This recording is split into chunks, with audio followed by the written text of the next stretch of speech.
Thank you, Your Worship. I believe I will take this opportunity now. On May 11th, the report was presented in General Committee by the Police Review Committee with the following recommendation.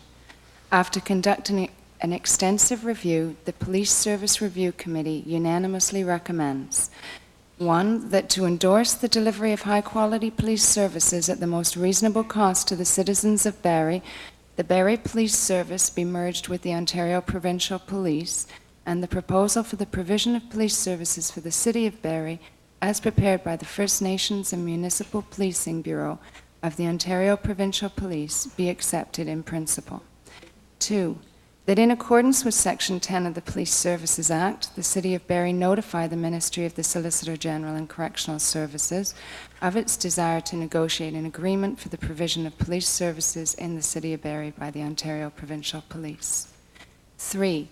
That the Barrie Police Services Board be requested to endorse this resolution.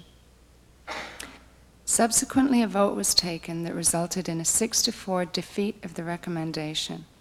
For reasons that I obviously still do not understand completely, this has been recorded as no action taken in General Committee, and so has allowed this issue to appear unresolved. As a result, the opinion and vote of those members of Council who chose to go against the Committee's recommendation has been labelled emotional, uninformed, lacking common sense, easily influenced by T-shirts and special interest groups. I did not agree with the formation of the committee at the outset. In a matter so important, with such long-lasting implications, I was not prepared to allow others to set the parameters on which I would base my decision. Consequently, the committee was formed.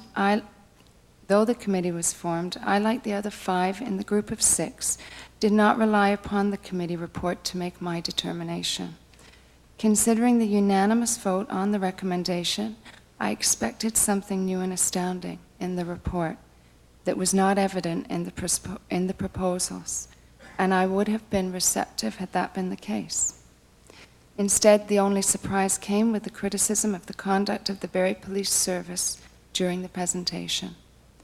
In the past week since the initial vote on this matter, my mind has not changed. My reasons for this stand as follows. Number 1, the savings of $1 million. This proposal is a proposal only with an open-ended check at year-end. The province enacted legislation effective January 1 that will ensure that the full bill is paid by the municipality with deductions from subsidies if required. 2, 60% more frontline officers than the Barrie Police Service can provide within its budget. This is a claim made by both the committee and the OPPA. I fail to see why, when you start with 16 on both sides of the sheet, you can end up with 60% more on one side. When the Barrie Police Service tells me that a platoon consists of 14 uniformed and 2 sergeants, with 1 sergeant on patrol, and the OPP model and the OPPA tells me that theirs is 15 uniformed and 1 sergeant, that we can end up with a 60% increase with OPP. I have some difficulty either understanding it or believing it. Number 3, Parry Sound entered into an agreement in '89 with the OPP. The proposal for the first year was for 51-week period at $518,000. The actual cost for that year was $561,000. That represents a 6.26% increase over the proposal. By year 5 of the contract, the actual cost was $769,000, which represents a 45.6% increase from the original proposal. Had they experienced an increase in growth in the town? No. And according to them, they had not experienced any increase in statistics. Though costings were higher from 94 to 96, the town paid only $730,000 each year. They are now in receipt of a make-up bill of $133,000.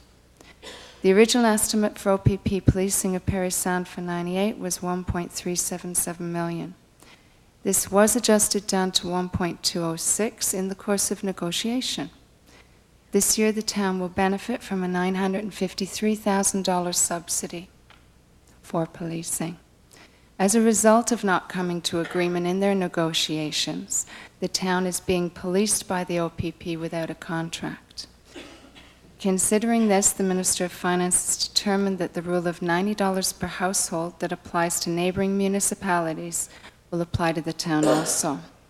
The province is in a state of transition with regards to policing, and until they have their house in order, I do not think it wise to enter into a contract. A recent article in our local Barrie papers reported that the Township of Essa had received costing proposals for policing from both Simcoe County and the OPP.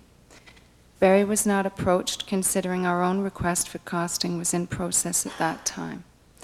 Is there opportunity for cost sharing with our neighbouring municipalities?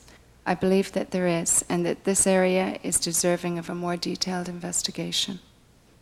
This is not a personal attack on members of the OPP, as it has seemed to be interpreted. It is definitely a rejection of downloading upon which we have no control. I will not be supporting any recommendation to change our policing at this time to OPP. Alderman Ainsworth. I'll pass for now. Thank you, Your Worship.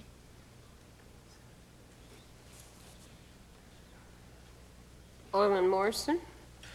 It's too late to worry about who talks when. Your Worship and members of committee and the general public, there's a number of comments that I wish to make that I think are relevant to this and are certainly important to me, having spent the enormous amount of time that I have. First of all, I'd like to make something extremely clear. At no point at this or at no point at any stage at council table, in my career, anywhere, have I ever